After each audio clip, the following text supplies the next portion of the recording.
जो हमारे मंदिर रहे हैं, जो मठ परंपरा रही है, मंदिर परंपरा रही, इनका प्राचीन समय से लेकर अब तक हमारे समाज में क्या योगदान रहा है सोशल वेलफेयर के दृष्टिकोण से?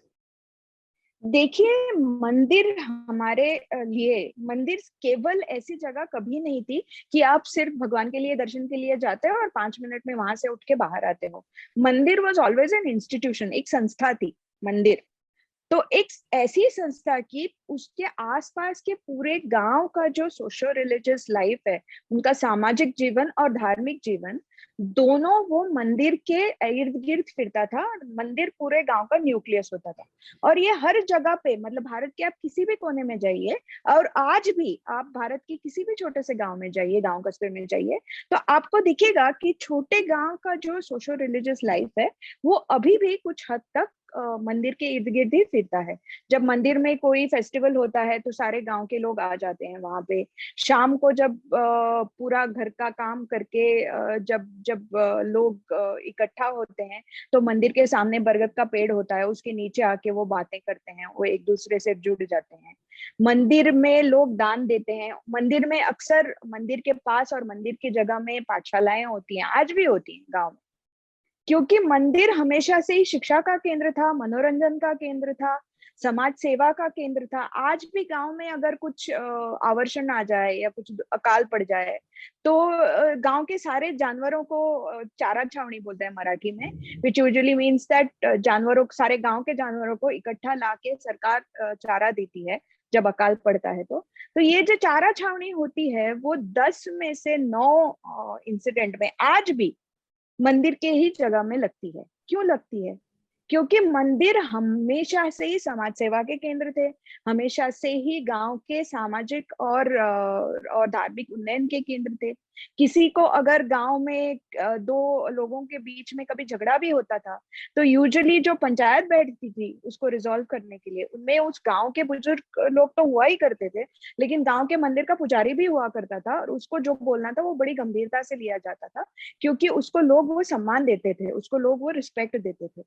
अगर आप इतिहास में जाएं तो चोला इंस्क्रिप्शंस उन्होंने बड़ी बारीकी से सारा सब कुछ इंस्क्राइब करके रखा था। जैसे प्रगदीश्वर के मंदिर के आप शिलालेख अगर देखें, तो उनमें आपको दिखाई देगा कि कैसे उस मंदिर की देखभाल के लिए इतनी सारी दान दिए थे जो राजाओं ने, और वो दान हर छोटी सी चीज के लिए उन्होंने रखे हैं। तो उसमें क्या क्या होता था कि मंदिर में संगीत होता था, तो उसके लिए संगीत सिखाने के लिए शिक्षक होते थे। मंदिर में नृत्य होता था, तो नृत्य के शिक्षक होते थे। नृत्य जब होता था तो नृत्य के साथ जो बजाने वाले थे उनको मंदिर पेमेंट देता था। मंदिर में हाथी थे, घोड़े थे, उनकी देखभाल करने के लिए पशु वैद्य थे। मंदिर में जब गांव के लोग बीमार पड़ जाते थे तो उनके लिए रोग निवारण की सेवा करने के लिए जब टेम्परेरी अस्पताल कभी लगाया जाता था, तो वो भी मंदिर में लगाया जाता था।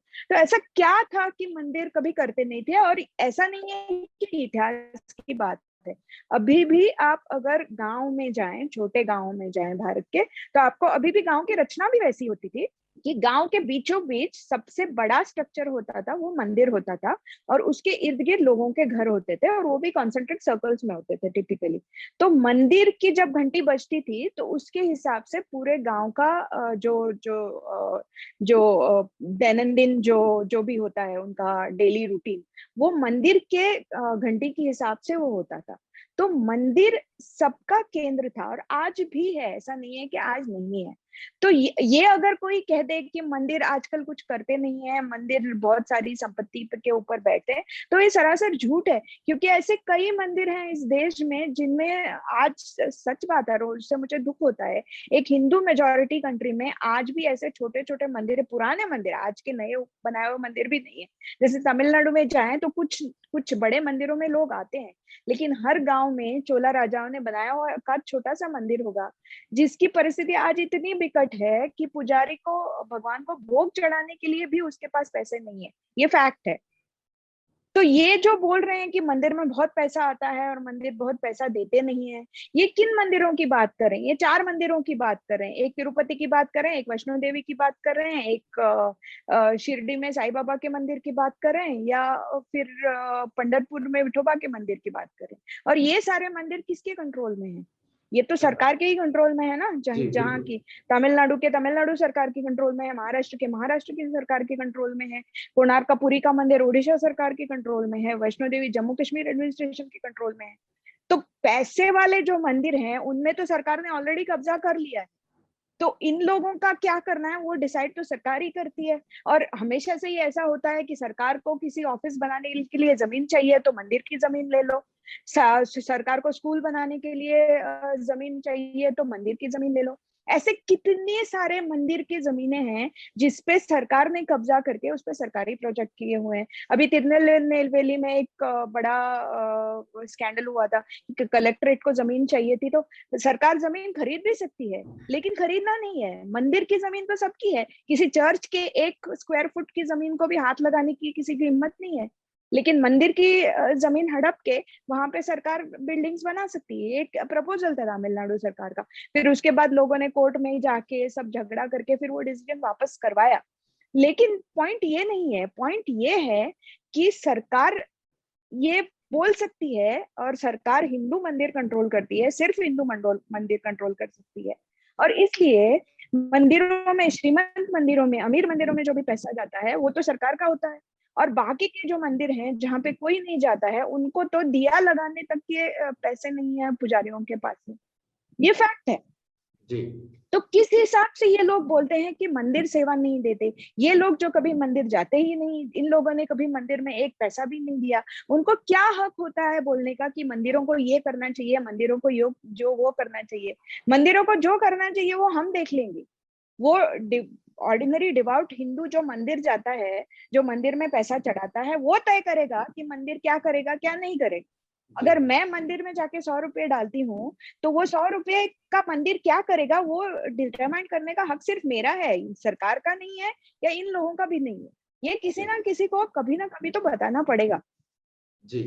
शेफाली जी, समय की बाध्यता की वजह से हम आपसे बातचीत को लंबी नहीं कर सकते, लेकिन हम उम्मीद करते हैं कि हमारे दर्शकों को आपके द्वारा साझा की गई ये सारी तथ्यात्मक जानकारियां पसंद आई होंगी। और दर्शकों से भी हम गुजारिश करेंगे कि वो कमेंट सेक्शन में हमें जरूर बताएं कि शेफाली जी से ये बातचीत आपको कैसी लगी, और इस वीडियो को ज्यादा से ज्यादा शेयर करें ताकि मंदिरों को लेकर के, हमारे आराध्य श्री राम को लेकर के जो कुछ भी भ्रम फैलाया जा रहा है, जो कुछ भी प्रोपेगेंडा खड़ा किया जा रहा है, उसको लेकर के लोगों के मन में जो भी सवाल हो उसका समाधान उन्हें मिल सके।